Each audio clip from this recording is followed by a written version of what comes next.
Assalamu alaikum students. It's our first video lecture for our new session of 2020 and 2021. And our first chapter for today is the universe. It's given in your book on page number 1. Must read the chapter first, then relate the explanation given in the video for better understanding. Now in this chapter, our first heading is the night sky. This is the summarized explanation that you can see on your screens. In this heading, it states that the size of the universe is completely unimaginable for a human brain, and this is the belief of the scientist that the universe is just the scattered pieces of an explosion that might happened thousands of years ago, and hence they named it as Big Bang. It is also said that like these stars, there are millions of suns present and they might have their own planets as well.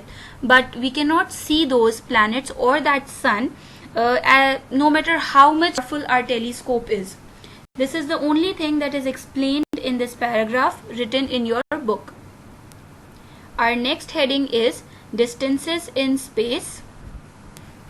In this heading, it states that the distance between the Earth and the space is far away and nobody can reach there. That is why a unit light year is used by the scientist in order to measure the gap that is in between. Although this light year can cover about the distance of about 9 trillion kilometer, but the nearest star is 3.5 light years away. If a spacecraft is traveling about 50,000 km per hour, then also it is unable for it to reach the space. Now, our next heading is nebula. Nebula contains millions of stars which are present in a huge curled shape, and we can only see the Milky Way or galaxy because this is the nebula which is connected to our solar system, and their usual shape is like a kind of lenses.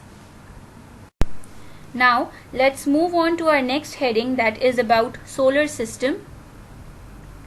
The solar system consists of the sun and the other 8 planets which revolves around it in different angles. Keeping aside the size of the sun, it still contains about 99% of the material present in the solar system, and only 1% of material is gathered from the remaining 8 planets. The diameter of the sun is about 14 lakh kilometer, while the Earth's diameter is 12,750 kilometer, which shows that the sun is greater than the Earth. Plus, the sun also contains the large number of stones or rocks, and the anticipated measurement of sun is more than 6 million kilometers. Our next heading is about the planets. A planet is something that revolves around the sun in an ellipse. Ellipse is a shape that looks like oval or a flattened circle. All the planets have different sizes and different revolving speed in diameter. As it states here that Mars size is about 6,800 km, Jupiter is about 1,43,000 km. That is why it is called mighty Jupiter. And for each and every planet it takes about a year in which they complete the movement around the sun. But yes, the total number of days may vary from planet to planet. That is, Earth takes about 365.3 days, while only 88 days are required for Mars to complete its movement. And Jupiter's year is the longest, which contains about 60,191 days. I have tried to ease the explanation as much as possible, but you must read the chapter for the better understanding. I hope it will be beneficial for you. Now try to answer these questions in your own words. We'll continue with the topic of moons and natural satellites in the next part. Allah Hafiz.